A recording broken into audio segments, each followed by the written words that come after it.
Hello, everybody. Welcome to our first English-speaking lunch webinar. I will do this one in English because we have a special guest coming from Australia, but now lives in the Netherlands.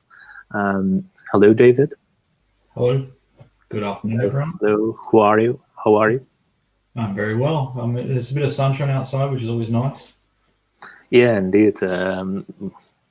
It's a bit pity we have to work sometimes when you're at home and looking at the garden, seeing the sunshine in the garden, but makes it difficult to keep on working. But I think it puts everyone in the mood. I think that's the great thing. Everyone's always very happy, positive. Yeah, indeed. Draining. People are like, Yes. Yeah, and then normally it rains a lot in Belgium and the Netherlands, so it's a good week. We've got a fair few people dialed in for the live webinar, don't we? We've got a nice audience, so we should get lots of good comments today. Yeah, indeed, I guess so. So what are you going to talk about today? So today I'm going to talk about better SEO reporting. We know everyone hates SEO reporting. We know typically SEO reporting is not always done that well, both from, I guess, internal point of view and also our agencies that we work with. A lot of agencies around the world. We do see a vast difference in terms of the quality of the SEO reporting and also the insights they get, and how you can try and work with winning over stakeholders when it comes to talking about data and visualizing data. Yeah, indeed. That's something I am struggling sometimes also with, definitely from an agency side. So it's really interesting also for me from the agency side, and definitely for other people also working in-house. If people have any questions, please put them in the comments. We will try to get them answered after the webinar. So David, I will let you do your presentation and get your screen on full screen. Before everyone falls asleep. So good afternoon, everyone. Thanks for tuning in today. So what we're basically talking about today is how to do better SEO reporting and how you can work to win over stakeholders by being more truthful and more accurate in your insights. So these webinars are running every Friday at 1 p.m. So next week there'll be Mr. Hullermans talking on Google Analytics myths. So again, tune in every week and you'll get some great insights from wonderful Benelux marketers. So who am I? So I've been doing SEO for around about 12 years. Previously, I worked at eBay Classified Group, with Trade Hunt and Marktplaats as the SEO product manager. I moved to the UK to work with Blue Glass, and then worked for Schibsted as a global SEO manager. I'm now based in Haarlem in the Netherlands, at my house, because the office is obviously closed, as global search and traffic manager for Danone. So I have around 800 websites in my portfolio. So yes, we sometimes have to think about things creatively when we're talking about reporting and insights. So some of the brands I've worked in over the last 12 years or so. So I've worked a lot in the classified and retail space, a bit in news and finance, a bit in business to consumer, and some work in travel. So I've got a reasonably diverse background in terms of SEO, but I've typically worked on larger sites. Previously at Schibsted, we were on track to get around 20 billion visits in 2018. And I think that's also increased. So I guess the key thing is when we're talking with our agencies about some of the reporting, it's important to make sure you're not vomiting up Google Analytics stats without putting anything into context. Again, a lot of times I see screenshots in the SEO reporting, and yeah, it just doesn't really add anything to it unless you're making sure you add context. So the problem is, again, when I see those types of reports sent to me, I don't really know. Is it good? Is it bad? Were we expecting this? How should I feel when I'm interpreting this data? Is it a positive trend? Have we fixed some things? Are we turning things around? Or is it just a simple screenshot? So I think it's very much important to start putting your traffic stats into context. So, what was the year-on-year change? Again, take into account, was it public holidays? Were there things like coronavirus? Were there travel bans in place? How are we trending towards the end of year? So we're currently looking at March's figures. Are we on track to hit our target by the end of the year? Do we expect numbers to change? Have we fixed some things? Have we rolled out some new improvements? Have we added some more content? Did we outperform or underperform? So again, it's always important to put your traffic stats in the context. So the stakeholders, when they're reading the reports, they know kind of, are things on track, or do you need to potentially re-examine things or increase budgets? Also, a very important one is to work with your local analysts or the reporting team and understand, did you make any significant changes that caused this? Have you made a change to your cookie lifetime in Google Analytics? Have you improved your internal linking? Have you done some speed performance? Have you upgraded the CMS, moved to a new server? So again, it's always important to understand where these types of things change, because they can have a fairly significant impact on your numbers. So this is an example of what I got from one of my agencies.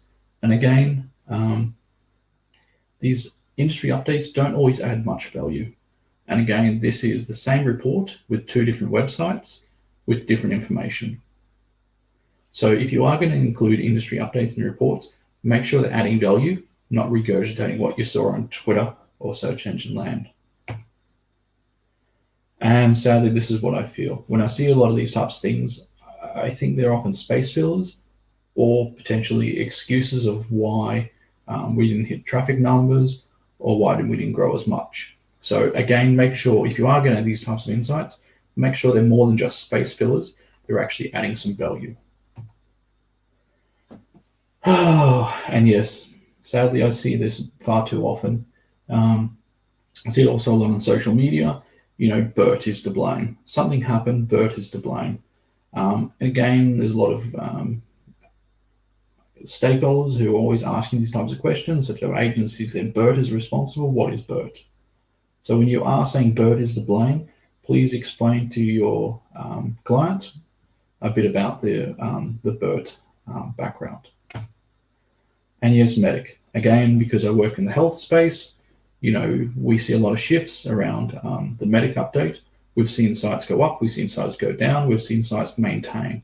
But again, if you're going to blame some of these things, you don't want to be using it too frequently. If every time I open up a report and I see, the traffic's still down due to the Medic update, what are we doing about this?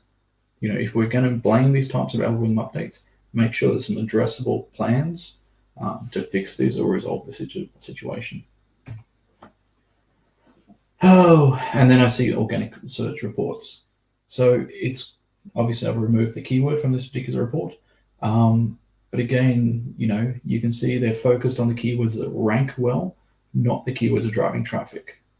I want to see in my ranking reports which are the keywords which are driving traffic. I don't care the fact that we're ranked number 1 for a keyword that drives an estimated 70 searches a month. So priority shouldn't be given to rank over search volume. And then I see keywords which are ranked have no traffic. And again, it's missing the mark. We're paying to track keywords, we're reporting on keywords that have no impact. So stop tracking keywords that don't have a business impact. I also see in some of our markets that we've been advised to track other things such as sporting scores due to potential content being created. And again, I've seen this over the last couple of years that often a lot of the keywords tracked don't have a great relevance to the business. We're tracking these keywords because we might rank well for them because we've got existing content. But again, for this particular example, there's a 0.42% visibility score. So there's no point reporting on these types of keywords. 1 is because we'll never rank for them well. 2 is they don't have relevance to our business. So always make sure there's some relevance to the actual business based on what keywords you're tracking. Don't rank keywords, track keywords just because they rank well. Oh, yes, and this again. Lazy page speed recommendations. So I've actually seen this in one of the reports where they actually said, recommendation on how to fix the mobile speed can be found here with a hyperlink. So when I'm looking at these types of reports as internal SEO, they make me typically quite mad because you're making me actually click out. You're making me do something extra, which I expect to see in the report. And it could have been very simple just to include a screenshot from the Lighthouse tool. Again, you don't want to be doing a report, send to the client, and within the report saying, if you want more information, click here. If there's things which visualize really well, put them into such as Lighthouse reports, put them into the report. Definitely link to them if they want to see more information. But please, please, please, when you're doing reporting, make sure you don't just tell them to click to an external link to see more information. So this is a snapshot from my travel blog, which I felt bad. So I actually started doing some optimizations. So plugins, and then yesterday it was moved to a new server. Again, you can see a very big impact. First content for paint from 6.1 seconds to 1.7 seconds by moving to a better server. And again, these are the types of small changes you can make which have a big impact, and highlight these things to your clients when you're doing the reporting. Last month we spent the time moving to a new server, load times up by 25%, bounce rates down by 20%. Load times improved. So make sure you visualize these things and call them out in the reports. Oh, and then I get these types of things.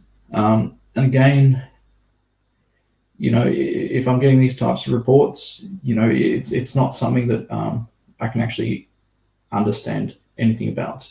Things are up, things are down. To me, a whole lot of red looks very bad. You need to make sure you explain why this is actually happening. Because all I'm seeing when I see a lot of red in a report, the end is near. Another thing is typically I occasionally see, and I've seen this in the past, and I've even been guilty of doing this sometimes, that you've actually put in very obvious things. So these make me question, do you understand my business? Such as looking at daily users at the start of the month, started out strong, then peaked out leading into Christmas and New Year's. I'm not sure anyone is really that surprised that traffic was down on Christmas, New Year's. And again, be very smart when you're doing this reporting.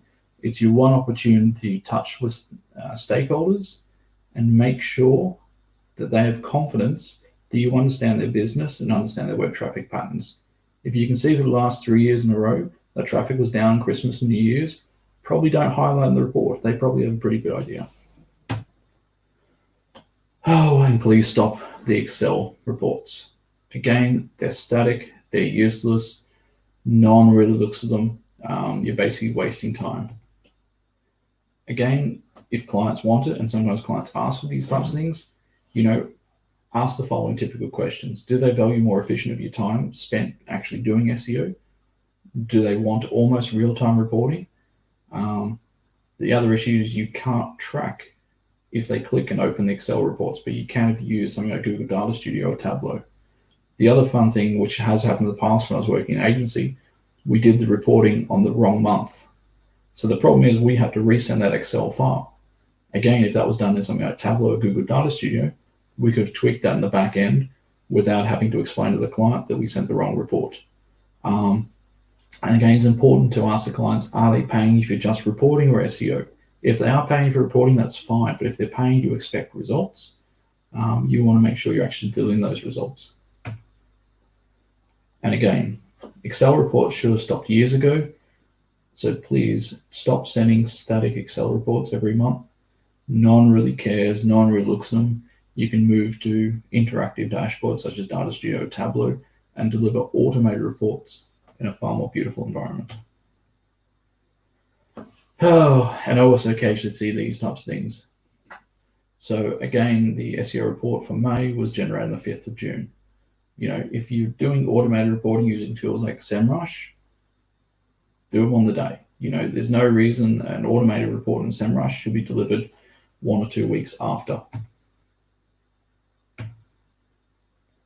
Again, that was Wednesday, the 5th of June. You could have easily sent it out on Monday, the 3rd of June. So these are the types of things that clients can notice these things. And again, not all clients will be on top of everything around this. But again, if you're trying to build trust and authority within the organization, they will start to notice these types of discrepancies, that they're paying for reporting that's coming out 3 or 4 days later, which is already towards the first week of the month. And the really sad thing is sometimes how late are your monthly reports when you're doing them manually. So I have seen in some markets, and I know I've even done it myself, where the report's been sent out the 19th, 20th, even the 24th of the month. So again, if I'm sending the February report on the 24th of March, it's not really actionable for the business. So move to automated reporting, move to streamlined reporting, and please, please, please stop sending your reports 2 or 3 weeks late into the month. Because again, what can you do 3 or 4 weeks later? Again, look across your snapshot of your budgets, how much time you're actually spending on doing SEO versus reporting.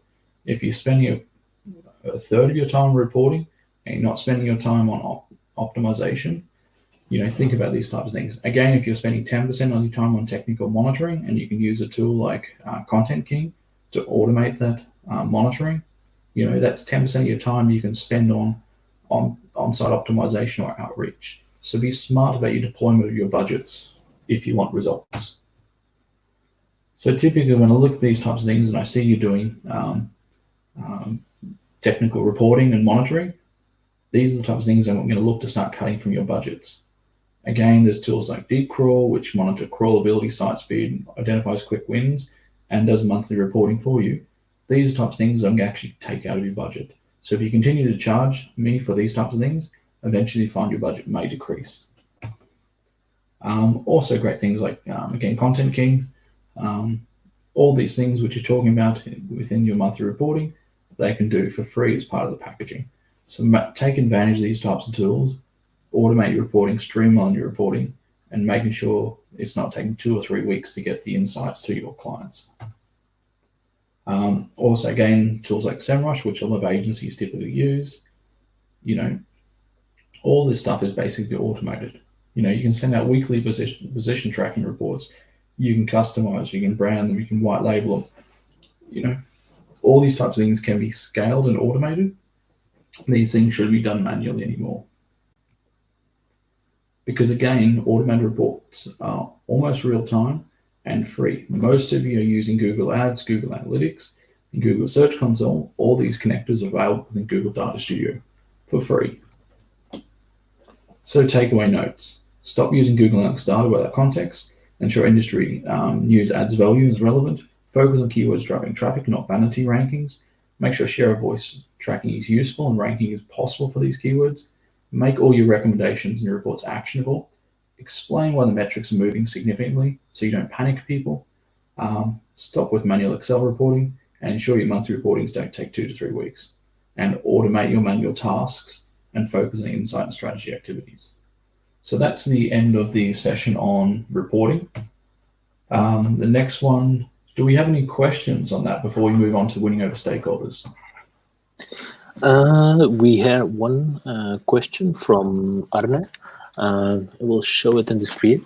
How far would you go to explain page speed improvements? In the end, we're not devs, we're not developers, so often it's hard to assess what the effort involved is on the part of the devs. Yeah, so we've done this in the past. So obviously you've got tools like Google Lighthouse, which absolutely gives you the kind of the time improvements. So it will say if you compress your images, you can look at a 1.3 second improvement. What we've also tried to do is break those up into micro tasks. So we'll work on improving the logo compression. We'll work on improving the social media links. We'll work on improving background images, work on improving thumbnails. So if you break them up into micro tasks, then it's a much easier thing for them to digest. But when it comes to sort of the big bang, if you release all your speed improvements at once, it's much easier to notice the impacts rather than doing incremental releases. Yeah, indeed. Yeah. Okay. Then a question from my own side. Like in this period, some web shops get a lot more traffic, or some get a large decline in traffic, which makes it difficult to attribute the result of a change. So you do a technical change to your website. It's much more difficult to say like the increase in traffic is due to this change because it's changing because of search traffic. Do you only focus on search rankings then? So typically I would look at how your homepage traffic performs, organic and non-homepage. Good. So split those out, but also look how your direct traffic's performing. So if your organic traffic increases and your direct traffic increases, that's good.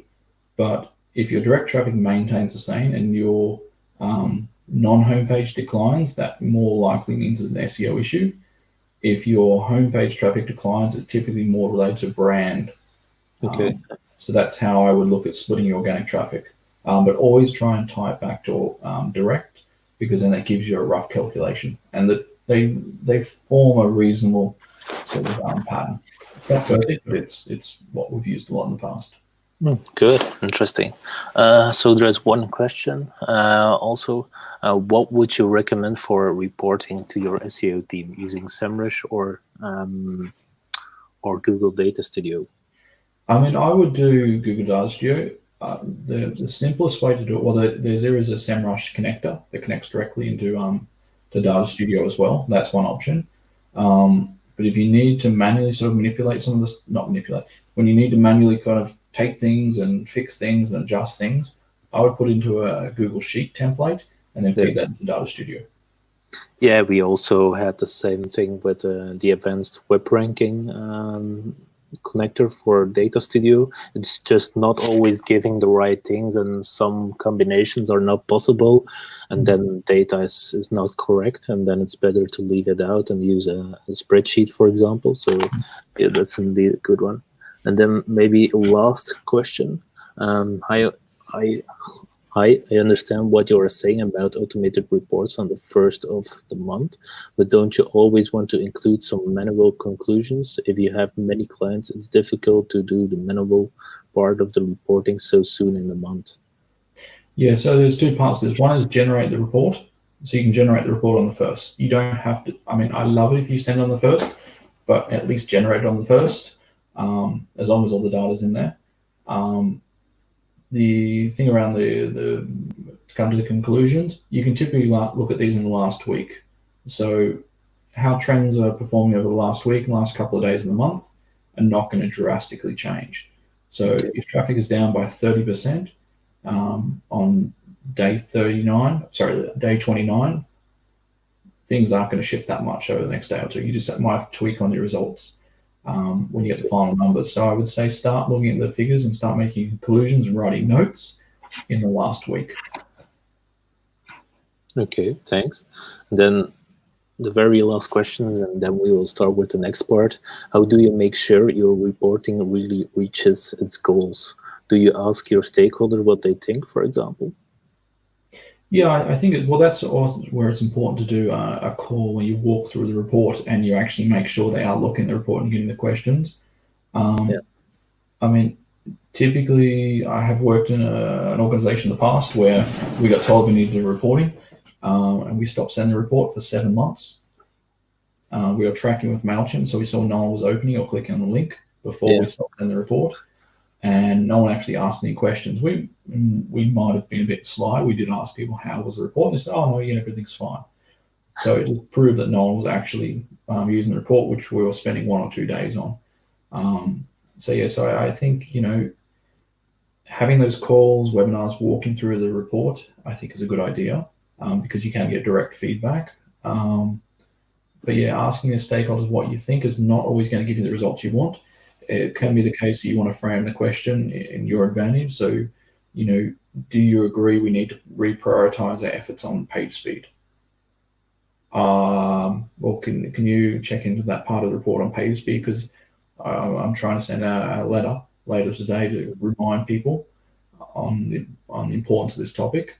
So ask more specific questions rather than generally what do you think of the report, because you're usually going to get a very vague answer. It's either they haven't looked at the report yet, they don't have a view, but try and get some actionable stuff on particular parts of the report. Okay, yeah, interesting. So I think we can go on with the next part of your presentation, winning over stakeholders. Cool. Okay. So what are some common requests typically you get from stakeholders? They want more acronyms you don't explain. They want you to make up data points just to get budget. They want more reporting for the sake of reporting. They want better reporting. They want analysis. They want analysis. They want forecasting and validation and forecasting and less bullshit. These are all the types of things, and you very much need to be focused when you do the reporting and make sure you focus on the most important things. So very, very, very key thing. Don't make up the data. It's very, very easy for people to check on these things. And again, I do see it in times where other business units do make up data. We go to validate it and it doesn't add up. Don't get caught out lying. Please, please, please stop doing the death by acronyms. Even when I'm talking to my team, when I talk about CTR, sometimes if I'm talking to the wider team, I'll explain click-through rate. When you're using terminology such as GSC, GA, I often expand it to write Google Search Console, Google Analytics.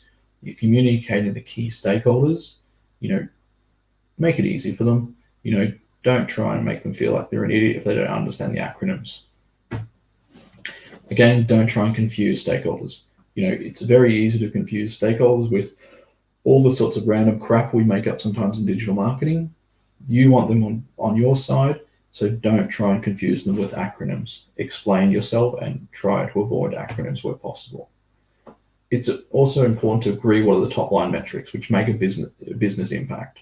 So typically traffic and visits. They're the main things most people care about. So the downside is sometimes the report will start out simple enough. Let's focus on visits. Then quality metrics get added, which sometimes has reasons behind it. And then traffic channels sometimes get questioned for their value. So you want more, what percentage of new visitors is driven by this particular channel.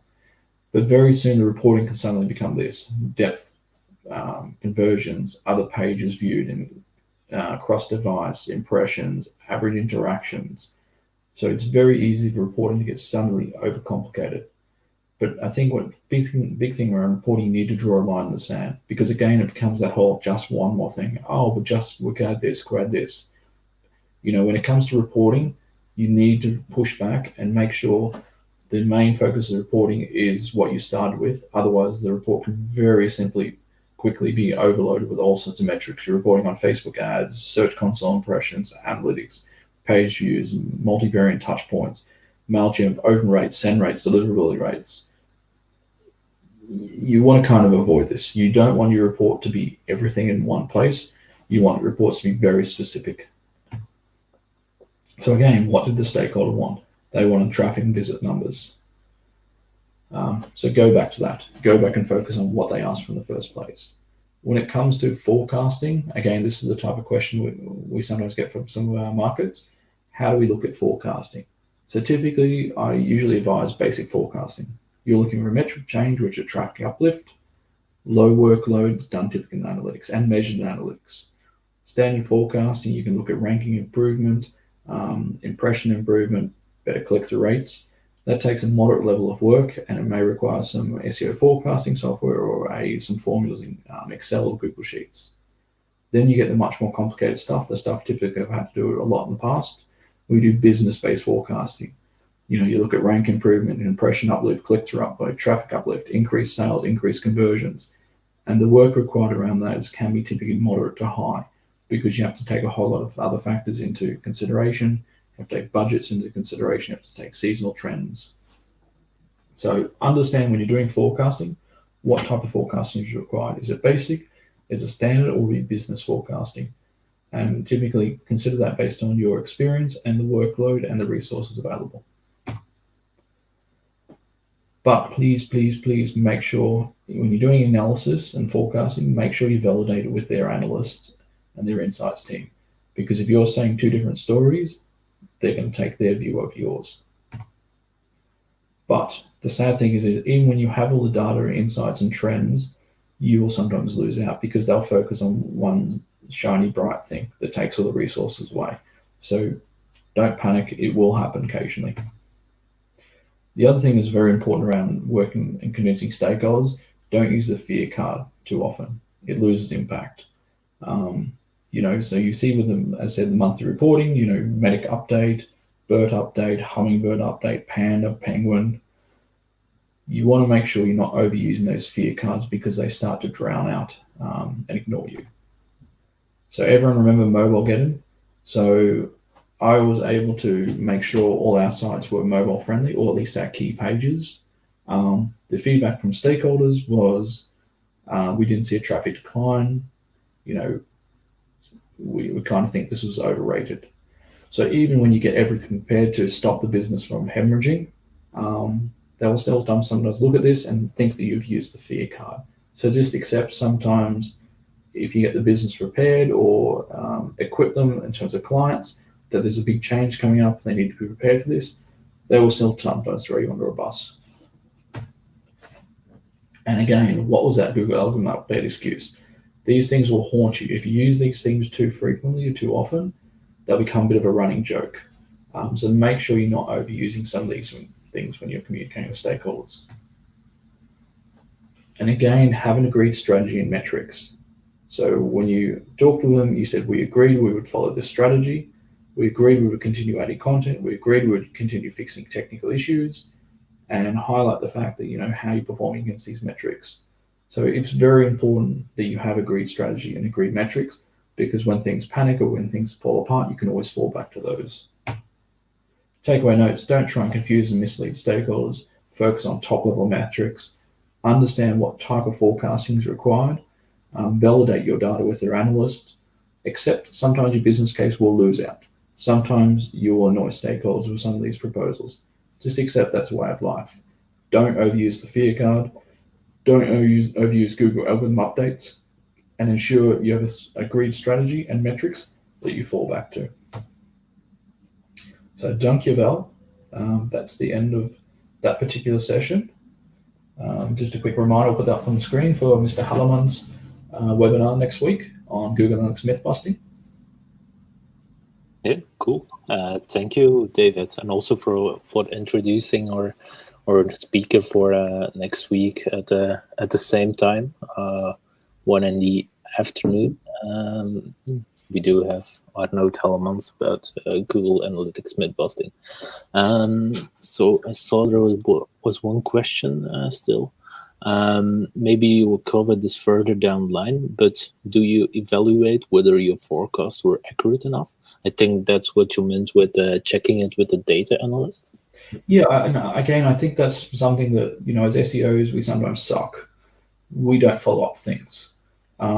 So it was the case that if you're building your automated reports, so if you're using things like advanced segmentation, Google Analytics, using Data Studio with some filters, these things are basically automated.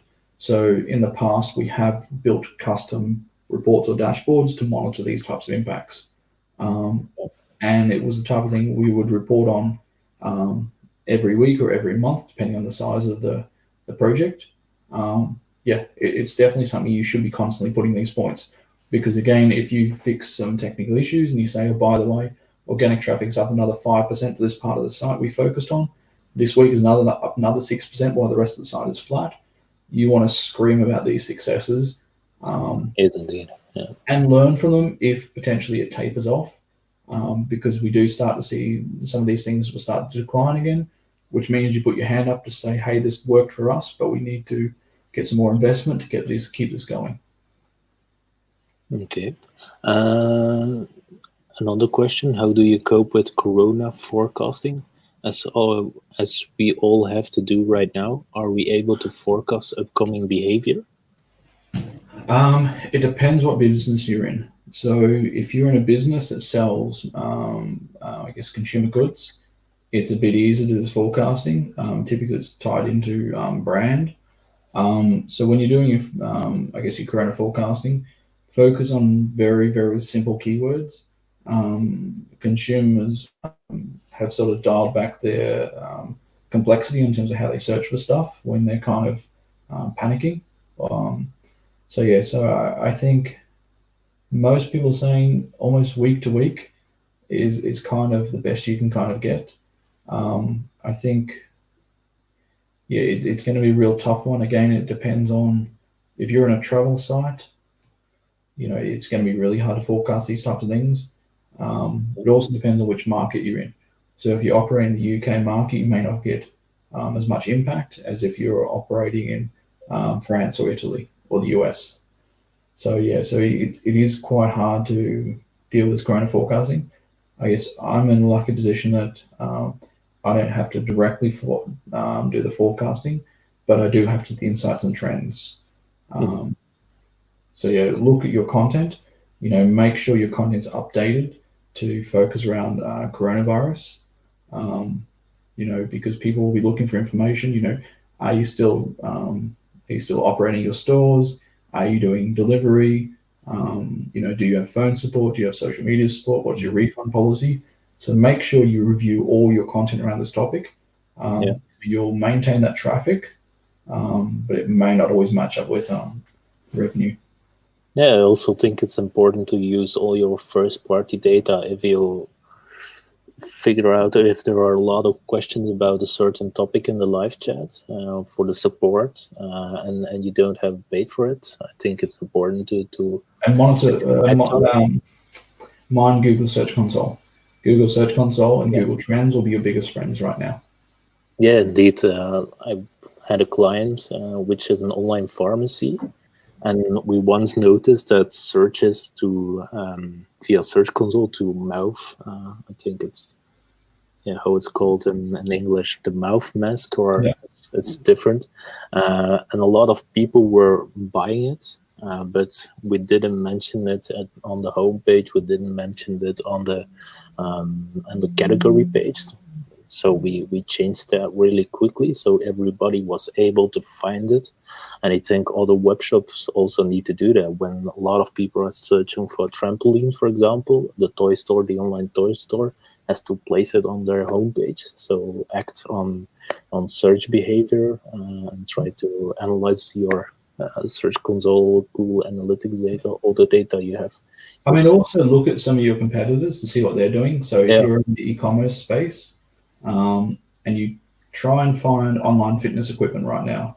I mean, I was lucky. I bought my gym stuff like 4 or 5 weeks ago, but I didn't buy weights. Now you can't buy weights. I can't buy weights in the UK, in Germany, in the Netherlands, in France, in Italy, anywhere. So weights are sold out. So, start looking at some of your e-commerce partners or competitors and see what's happening there. Because if you're run a just-in-time delivery, you may notice that you'll have stock issues. In terms of like a lot of these web shops basically buy a lot of stuff from AliExpress and repackage it, so they've got delays. Make sure you update your content to talk to people about some of these topics. So again, this goes back to the topic of the content. Update your delivery times, update your delivery details. Because people will start asking these questions. If they can't find the answer on your website, they'll go onto social media and will get angry. So give them the information they need. Yeah, transparency is really important, I think, in these times, because there is a lot more visitors, there's a lot more searches. We get to know your brand. Definitely in Belgium, we were a lot behind the Netherlands and so on in regard to how many people are shopping online, and now everybody is discovering the online shopping thing. Also, people who are really traditional. So now it's important to train to gain trust from new visitors, so they will keep on shopping on your web shop. Okay, so thank you, David. It was really interesting. We also had some thank you comments on Facebook and YouTube. So everybody really liked the presentation. Very much appreciated. And we're recording or putting on the channel, aren't we? Yeah, we also recording. So the YouTube channel saves the recording of the webinar. We will also get the audio from the webinar and we'll post it on our podcast channel. So there will be a lot of ways to listen to the webinar afterwards. Yeah, and I'll put the deck on SlideShare as well, so if you want to look through it. Great. Yes. That's great. So thank you, David. Have a nice weekend. All right, fun weekend, everyone. Happy Easter. Yeah, bye. Bye.